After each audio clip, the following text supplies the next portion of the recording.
In die nuus vanaand, Graaf Reinet se nuwe naam ontlok vurige reaksie.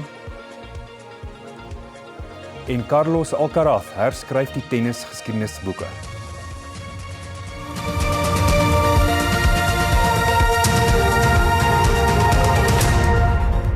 Goeienaand en baie welkom by die Afrikaanse nuusbulletin.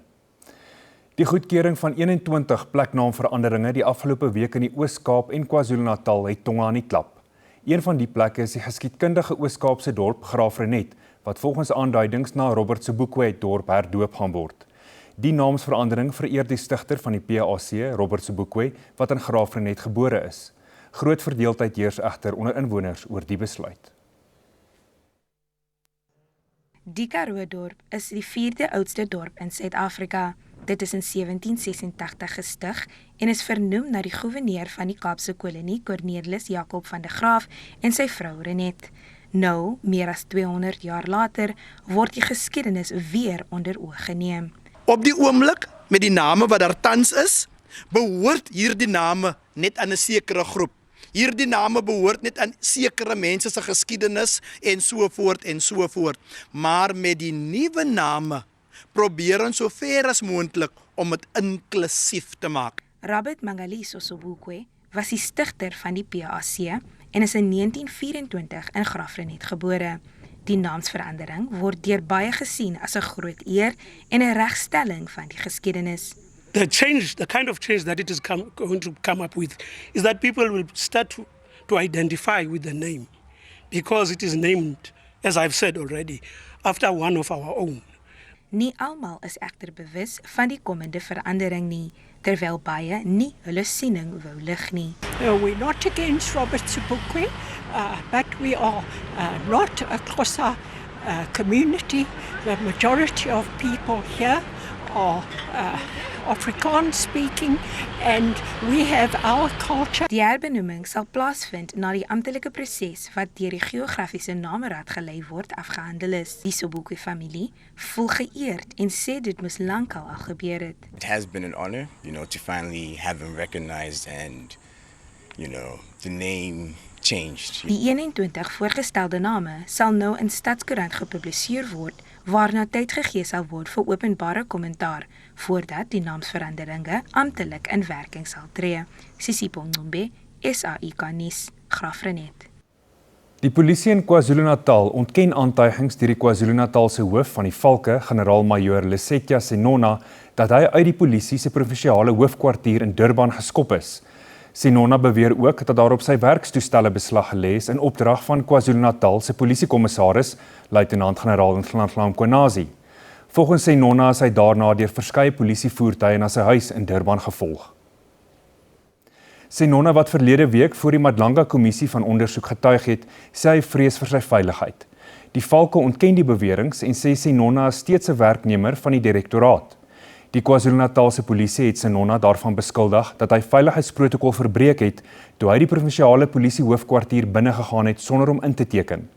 Volgens die polisie wou Senona sy werkstoestelle en dokumente saam met hom neem, waarna hy gevra is om dit agter te laat.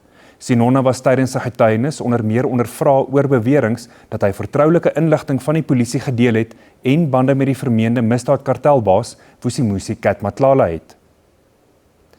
Die nuwe nasionale direkteur van die nasionale vervolgingsgesag, advokaat Andy Mothibi, begin vandag amptelik sy amptstermyn te midde van groot verwagtinge. Mothibi was van 2016 af hoof van die spesiale ondersoekeenheid. Hy volg advokaat Shamila Batoyi op, wie sy amptstermyn gister verstryk het. Daar word gehoop dat Mothibi meer suksesvol as sy voorganger sal wees om betrokkenis by hoë profiel korrupsiesake te ondersoek, soos diegene wat in die staatskapingsverslag genoem word. Die nasionale direkteur van openbare vervolgings dien 'n 10-jaar termyn. Omdat Mothibi so na aan aftrede is, sal sy termyn waarskynlik een van die kortstes in die posisie wees. Vanweë sy uitsonderlike prestasie vir amper 10 jaar as hoof van die spesiale ondersoekeenheid, is LPS hoopvol dat sy ervaring betekenisvolle verandering sal bring. The NPA must prioritize finalization of serious and high-impact corruption cases, particularly those emanating from the state capture and organized crime. We need to see the National Prosecuting Authority prosecuting those cases that are familiar to South Africans but where we don't see any accountability. Daar is baie kwessies wat dringende aandag verg by die nasionale vervolgingsgesag, maar van die belangrikste kwessies wat ek kan uitlig is die onafhanklikheid en verantwoordbaarheid van die nasionale vervolgingsgesag. My call as Build One South Africa is that he takes the top 200 criminals in the country and lock them up. He will have to ensure the successful prosecution of countless murderers, rapists and robbers to restore the credibility of the NPA in the eyes of the public. Mothibi is deur president Cyril Ramaphosa aangestel. Dit het gevolg nadat die paneel wat die president aangestel het om Batoy se opvolger aan te wys, hom ingelig het dat nie een van die 6 kandidate waarmee onderhoude gevoer is vir die pos geskik was om die NVG te lei nie. Zelene Merrington, SAK nuus, Parlement.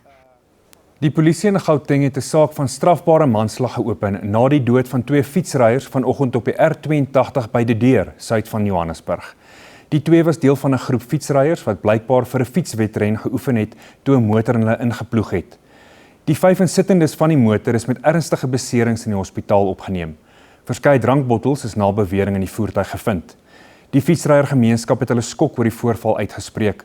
Volgens een van die fietsryers moet die bestuurder van die motor van moord aangekla word. Rugby nuus is dat die Blitsbokke 4de geëindig het in die Singapore deel van die Wêreld Rugby 7's reeks. Hulle het in die halfeindstryd met 5-12 teen Frankryk verloor voor nog 'n nederlaag in die stryd om die 3de en 4de plek. Nieu-Seeland het die bronsmedalje gewen met 'n oorwinning van 14-12 oor die Suid-Afrikaners. Fiji is as die Singapore kampioene gekroon nadat hulle Frankryk met 21-12 in die eindstryd geklop het.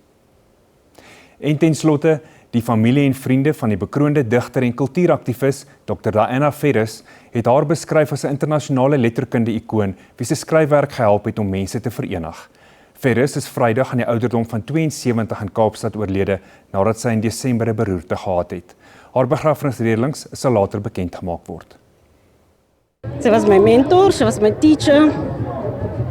She was my driven power behind the engine. Nie net vir my nie, maar vir elke mens wat sy raak gekom het. And that's what she was. She was an auntie to many kids. Sy wat gesorg het dat die Khoi en die San en veral Sarah Baartman teruggekom het na Afrika toe, na Suid-Afrika toe. Dit was nie die politici nie.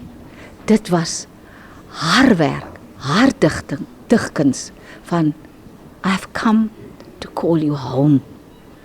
En dit wat ons moet doen is om haar ten alle tye te vereer. En dis dan al van die Afrikaanse span. Ons is môre aand om 8:30 weer terug op SABC3. Totsiens.